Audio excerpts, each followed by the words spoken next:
makikita ko sila eh. Wala naman. Di ba magkakatabi lang yung ano, lalabas ka na manunudo. Tsaka linggo ngayon, may singing ba ngayon? May singing bee ba ngayon, linggo? Ay, hindi, wala. Lunes hanggang Friday lang pala. Kaya siguro Saturday, di ba may Saturday din? Meron ba? Kaya wala. Singing bee talaga si ano? Ha? Nasa singing bee talaga si Shen. Oo, yata. Alam ko. Oo, yun yung sabi ng mga bata.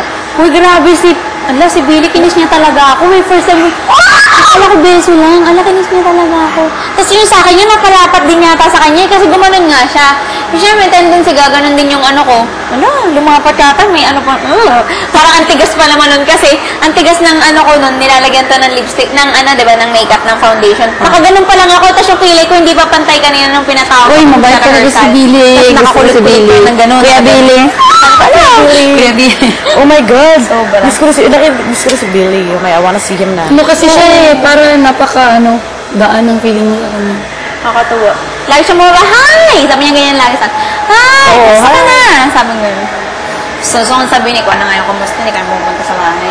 Parang, ka? hindi gusto ko nang sabihin. Pumunta sa bahay. Uy, sinabihin ko na siya na bakit kayo hindi pumunta doon. Sana pumasok ka naman. Sabi niya, pagpagalitan ako. Sabi niya, hindi na daw eh. Sayang. Oh my God. Yeah. Kinikilig ako rin sa'yo. Yun yung goal mo. Next week, goal mo na yan. Sige. Mali mo si Piolo na partner sa'yo. Pero hindi na si Piolo yan, oh. Sino ba? Basta hater yan. Huy, nakita ko si Jericho! Si Jericho na lang! Talaga? Oh my God! Ang gwapo niya! Crush ko yun. Hindi siya doon kataka doon. Pero Uy, nakita ko na yun. Nandun siya. Baka sunod ko yun sa sunod ng ibis isang beses. Lalakad daw doon. Birthday ni Mr. Gary V. Nag-ano siya kanina. Hindi ko nga siya nakita. Sana babatiin ko siya. Nandun sa stage eh. Kasama yung mga anak niya. Sila dalawa crush ko. Si Piolo siya. Gary V. Tatlo sila. Kaso wala doon yung crush kong anak ni Gary V. Yung panganay. Si Paolo? Kamukha ni Crush mo yun? Crush mo yun? Alam mo, wapo niya? Yung boyfriend ko, yung banda nila, tsaka banda niya, madalas nagkakasabay sila ni Paolo. Lagi ko siya nakikita. Araw. Nagkaroon ng time kasi yung boyfriend ko may gig doon. Isang may linggo, 3 beses. nakatingin, nalaman tuloy na crush ko yun. Okay lang yun. 3 beses andun siya. Isang beses sumama sa pag may tutong boyfriend. As if naman mag-kick kami pa. Ewan ko lang Ewan ko lang kung para sa kanya kung ano. Okay pa rin. Kasama niya. Ay, maayos mo rin yan. At saka yung kaibigan siya. Tsaka yung girlfriend niya. Chris, may papatanggal talaga ako sa'yo. Na?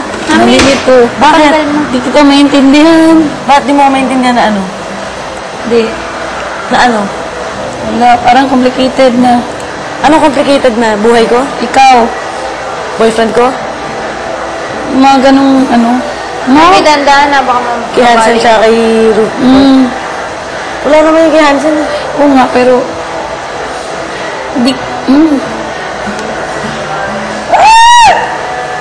wala akong ganyan ugali. May kung ganyan. Hindi yan ang ibig kong sabihin. Parang, ha? Wait lang.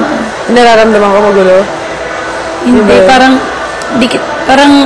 ang gulo parang, di ko ma-explain. Ikaw na mag-explain. Paano, ano